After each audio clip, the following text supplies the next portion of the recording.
Our mission here is to show the world that stress is prevalent, stress is impactful, trauma is also prevalent more than we think.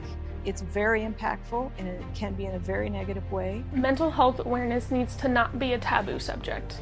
I know a lot of people look at it like it's nothing. I've heard people say that everything about mental health is just made up, but we are developing as a society, we are progressing. I hope we get serious about addressing the issues that children bring to our classrooms, because that is the mental health work.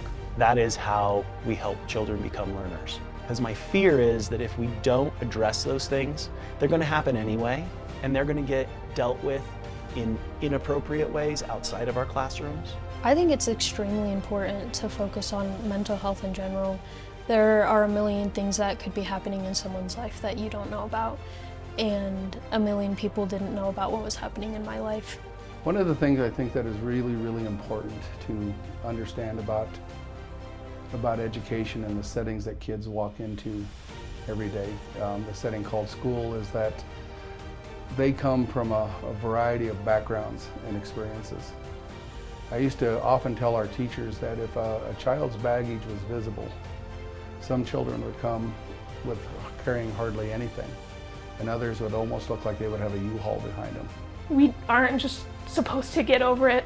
We're supposed to work through these things, and we can't work through trauma, we can't work through our issues unless we have the support of other people around us. My feeling is our generation needs to accept the fact that young people are going to have emotional trauma in their life. They may have a friend who gets a terrible illness, a sister who loses someone in her life to suicide. There's all kinds of traumas out there that all of us have gone through. Everything started for me at a very young age. The first traumatic experience was when I was 8 years old, and I was too young to really understand what happened. The social emotional health of middle school students has always been a priority for me. The priority resides in the fact that there is very little understanding of what goes on in these kids' heads and hearts. We're trying to teach that, to listen, to know, to understand that stress and trauma are out there for every single child, and to help them, to support them, to be love in their life. I learned to love myself from my 8th grade counselor.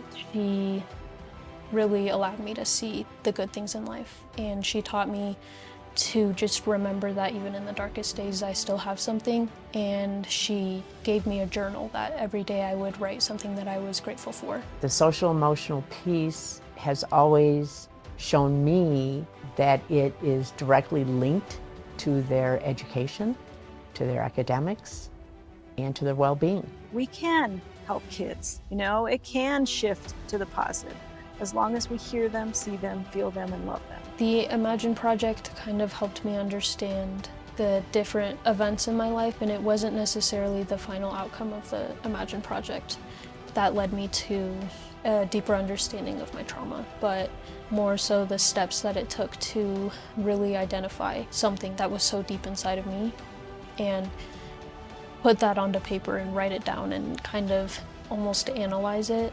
and figure out how that specific event or traumatic event had a big impact on my life. Being able to sit down and put together the pieces of your life and see how far you've come from everything, it's an amazing feeling, and it helps motivate you to keep going.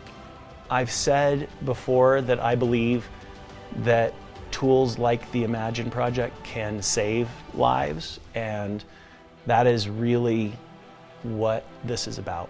If I was to say, if we don't start, I'm going to say lock it in to the mental health needs of our kids, we're going to have adults who don't know how to fail. And we're going to have adults who don't know how to process and get help when they need it. We're going to have adults who can't function in a day-to-day job. And then therefore, that's a trickle-down effect for our world. And then you're raising children then at the time that are unable to process and function and be critical thinkers and problem solve. It's just going to become a big cyclical problem. So many people can feel extremely alone when they're going through something huge. And victims find it very hard to talk about, but feeling like they're not alone and feeling like they have someone can make the process easier to telling their truth and explaining their pain that they're going through. And being someone that they can trust can open a door for them. With technology the way that it is today, with the ease of information access, with social media, I think kids are exposing themselves and being exposed to far more stressful events than in the past. I think in the past, we could shelter kids a little bit more, right? And I think childhood itself maybe had a little longer lifespan than it appears to have now. We're in trouble. We're in serious trouble, and we have got to create opportunities for adults to be in these buildings in school so that they can give the support needed for students to be successful.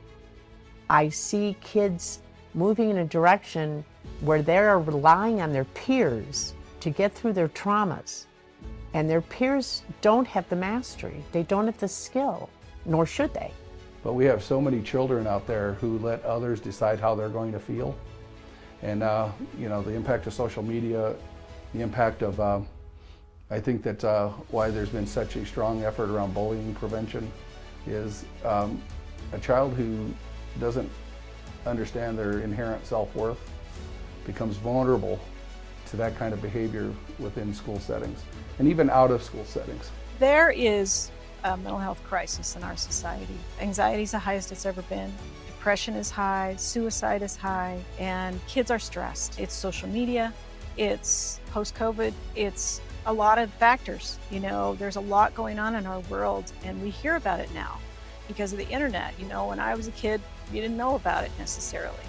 So there's a lot of pressure to be the best, and so that's creating some serious mental health imbalances in our world. So parents, teachers, grandparents, anybody that's involved in a child's life needs to be aware that we have to put out extra support. We have to be aware of this crisis. We have to understand what helps kids, and that kids need to be heard. Parents and family need to know that these kids are more stressed and do things to mitigate that stress so we can have a calmer, quieter, emotionally healthier society as kids and as adults.